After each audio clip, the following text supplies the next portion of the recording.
Welcome to my YouTube channel टेकजीन। इस video में हम टेराफॉर्म का वर्क फ्लो डिस्कस करेंगे, कुछ इंपॉर्टेंट टर्मिनोलॉजीज को डिस्कस करेंगे जो आपके आगे आने वाली वीडियो से रिलेटेड भी बहुत इंपॉर्टेंट है और जो आपके इंटरव्यू क्वेश्चन से रिलेटेड भी बहुत इंपॉर्टेंट है। इसीलिए हम इसको यहाँ पे एक सेपरेट वीडियो में कवर कर रहे हैं। अगर आप लोगों ने अभी तक इस प्लेलिस्ट को एक्सेस नहीं करा है तो भाई जल्दी से इस प्लेलिस्ट को एक्सेस कर लो, ज़्यादा से ज़्यादा शेयर करो क्योंकि यहाँ पर आपको डेवऑप्स का चैंपियन बनाया जा रहा है। ठीक है, तो इस प्लेलिस्ट को ज़रूर एक्सेस करो और ज़्यादा से ज़्यादा शेयर करो। सबसे पहले हम डिस्कस करेंगे ये प्रोवाइडर क्या होता है। प्रोवाइडर बेसिकली टेराफॉर्म की एक बहुत इंपॉर्टेंट टर्मिनोलॉजी है। जब भी हम टेराफॉर्म का कोड लिखते हैं सबसे पहली चीज जो हमें डिफाइन करनी होती है वो होता ही प्रोवाइडर है। प्रोवाइडर का सिंपल मतलब ये होता है कि आप टेराफॉर्म को बताते हो कि आप कौन सा क्लाउड प्लेटफॉर्म यूज करना चाहते हो। आप AWS के ऊपर अपना इंफ्रास्ट्रक्चर मेंटेन करना चाहते हो, आप एज़्योर के ऊपर अपना इंफ्रास्ट्रक्चर मेंटेन करना चाहते हो, आप गूगल क्लाउड प्लेटफॉर्म के ऊपर अपना इंफ्रास्ट्रक्चर मेंटेन करना चाहते हो या किसी भी क्लाउड प्लेटफॉर्म को आप यूज करना चाहते हो, सबसे पहली चीज जो आप टेराफॉर्म के कोड में टेराफॉर्म को डिफाइन करते हो, एक्सप्लेन करते हो,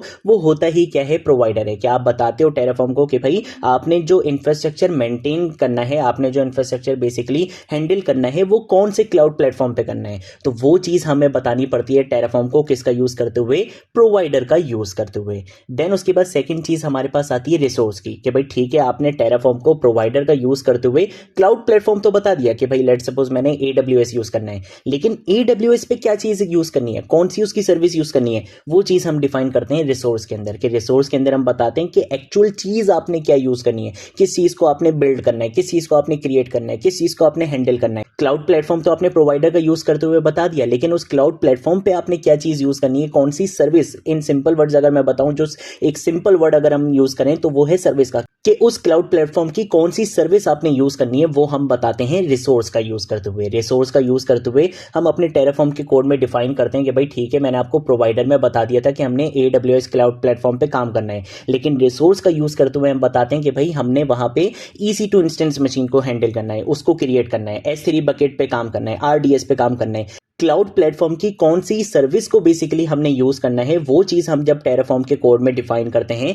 तो वो हम रिसोर्स का यूज करते हुए डिफाइन करते हैं। देन उसके बाद हमारे पास आता है वेरिएबल्स का कॉन्सेप्ट। ये वेरिएबल्स का कॉन्सेप्ट एग्जैक्टली वही है जो हमने एनसेबल में देखा था, जो हमने प्रोग्रामिंग लैंग्वेजेस में देखा है, कि जो भी आपकी इनपुट वैल्यूज होती हैं जिनको आपने रीयूज करना होता है अपने प्रोग्राम में, उनको बेसिकली आप क्या करते हो, वेरिएबल्स में स्टोर करवा देते हो। जैसे कि रीजन है, AMI ID है, इंस्टेंस टाइप है, ये वो चीजें जो हमें अपने कोड में बार बार यूज करनी पड़ेंगी। तो बजाय इसके कि हम बेसिकली हर जगह जाकर रीजन को या AMI ID को बेसिकली हार्ड कोड कर दें, जो कि बिल्कुल भी बेस्ट प्रैक्टिस नहीं रहती, बिल्कुल भी रिकमेंडेड अप्रोच नहीं रहती, आपने कभी भी इस तरह से काम नहीं करना होता है। हमेशा इस तरीके की चीजों को हम क्या करते हैं, वेरिएबल्स में स्टोर करवाते हैं और अपने कंप्लीट टेराफॉर्म के कोड में उन वेरिएबल्स को ही क्या करते हैं, यूज करते हैं। इससे रीयूजेबिलिटी इंक्रीज हो जाती है और इससे सबसे बड़ा बेनिफिट जो आपको मिलता है वो होता है कोड फ्लेक्सिबिलिटी का, कि आप बहुत इजीली क्या कर सकते हो, अपडेट कर सकते हो। जैसे लेट सपोज हमारे पास एक AMI ID है, अब उसको मैंने क्या करना है, 10-20 टाइम्स बेसिकली यूज करना है अपने टेराफॉर्म के कोड में। अब उस ID को अगर मैं वेरिएबल्स का यूज करते हुए यूज नहीं करूंगा तो मुझे क्या करना पड़ेगा, उस ID को हर जगह पे जाके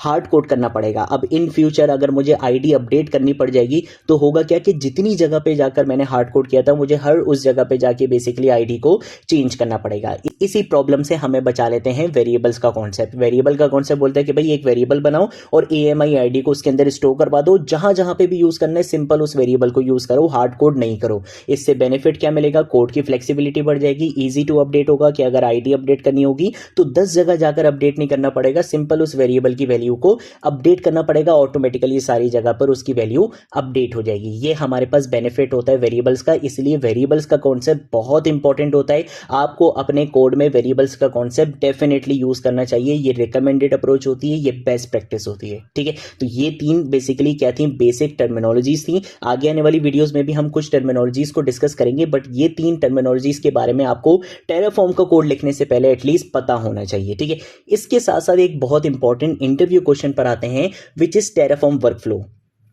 ये वर्कफ्लो वैसे भी आपको पता होना चाहिए। जब भी हम टेराफॉर्म पे काम करेंगे तो आप देखोगे कि हम इसी वर्कफ्लो को फॉलो कर रहे होंगे, बट आपसे इंटरव्यू क्वेश्चंस में टेराफॉर्म का वर्कफ्लो पूछा जाता है सिर्फ ये चेक करने के लिए कि आपको टेराफॉर्म पर काम आता है या नहीं आता। ठीक है, तो आपको टेराफॉर्म का वर्कफ्लो पता होना चाहिए कि सिंपल हम सबसे पहले क्या करते हैं, एक फाइल बनाते हैं जिसकी एक्सटेंशन क्या होती है, .tf की होती है। इसका मतलब एक टेराफॉर्म की फाइल बनाते हैं, उसके अंदर हम क्या करते हैं, अपना टेराफॉर्म का कोड लिखते हैं। ठीक है, जो भी हमने अपना कोड लिखना है, प्रोवाइडर एक्सप्लेन करने हैं, रिसोर्सेज बतानी है, वेरिएबल्स का यूज करना है, जितनी चीजें हमने करनी है वो हमने टेराफॉर्म के कोड के अंदर लिख दिया कि भाई किस तरह से आपने अपने इंफ्रास्ट्रक्चर को मेंटेन करना है, ठीक है। देन उसके बाद जब आपने अपना कोड कंप्लीट लिख लिया, उसके बाद आप एक कमांड रन करते हो विच इज टेराफॉर्म इनिट की कमांड, जो आपके प्रोजेक्ट का कंप्लीट सेटअप करता है कि कौन कौन सी डिपेंडेंसीज रिक्वायर्ड है आपके प्रोजेक्ट को रन करने के लिए, क्या क्या चीजें रिक्वायर्ड हैं, जो भी पैकेजेस रिक्वायर्ड हैं, उन सारी चीजों का जो कंप्लीट सेटअप करता है आपके प्रोजेक्ट का, वो ये टेराफॉर्म इनिट की कमांड करती है कि जितनी भी नेसेसरी चीजें होती हैं उन सारी चीजों को ये क्या कर लेता है,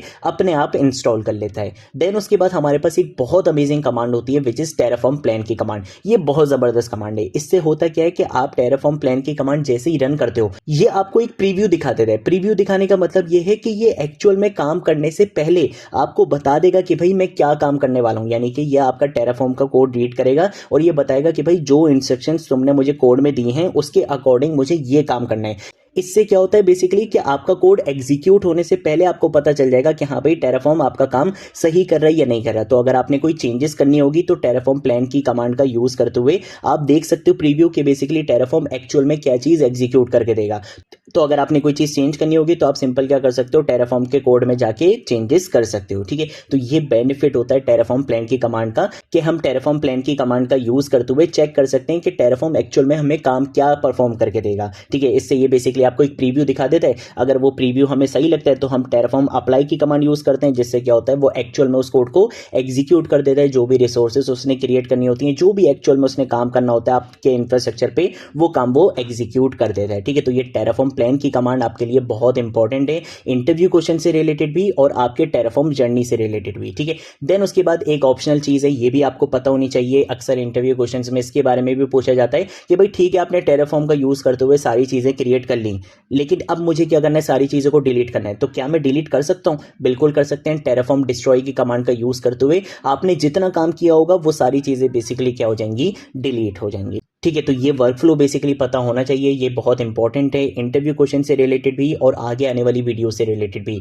कि सबसे पहला स्टेप क्या होता है कि .tf की फाइल की एक्सटेंशन के साथ हम एक फाइल क्रिएट करते हैं, टेराफॉर्म का कोड लिखते हैं, टेराफॉर्म इनिट की कमांड रन करते हैं ताकि प्रोजेक्ट का कंप्लीट सेटअप कर दिया जाए, जो पैकेजेस रिक्वायर्ड हो, जो डिपेंडेंसीज रिक्वायर्ड हो, उनकी इंस्टॉलेशन कर दी जाए ऑटोमेटिकली। देन उसके बाद हमारे पास कमांड होती है टेराफॉर्म प्लान की कमांड, कि हम प्रीव्यू देख सकते हैं कि टेराफॉर्म एक्चुअल में क्या काम करेगा हमारे कोड को एग्जीक्यूट करने के बाद, ठीक है। तो टेराफॉर्म प्लान की कमांड से हमें प्रीव्यू दिख जाता है और वो प्रीव्यू अगर हमें सही लगता है तो हम टेराफॉर्म अप्लाई की कमांड से उन चेंजेस को एक्चुअल में एग्जीक्यूट करवा देते हैं। और टेराफॉर्म डिस्ट्रॉय की कमांड हमारे लिए होती है कि अगर हमने सारी चीजों को डिलीट करना है, ठीक है। तो ये बेसिकली हमारे पास क्या होता है, टेराफॉर्म का वर्कफ्लो होता है। नेक्स्ट वीडियो में हम कंप्लीटली कोड पे फोकस करेंगे, क्योंकि अब हमने वर्कफ्लो भी समझ लिया है, अब हमने इंपॉर्टेंट टर्मिनोलॉजीज को भी समझ लिया है, तो अब हम डायरेक्टली क्या करने वाले हैं, कोड पर फोकस करने वाले हैं। अगर कोई चीज नहीं समझ आए नीचे कमेंट सेक्शन में पूछ लेना, सोशल मीडिया अकाउंट्स पे पूछ लेना, मैं जरूर आप लोगों को रिस्पॉन्ड करूंगा। अब हम मिलेंगे नेक्स्ट वीडियो में नेक्स्ट टॉपिक के साथ, तब तक के लिए बाय बाय।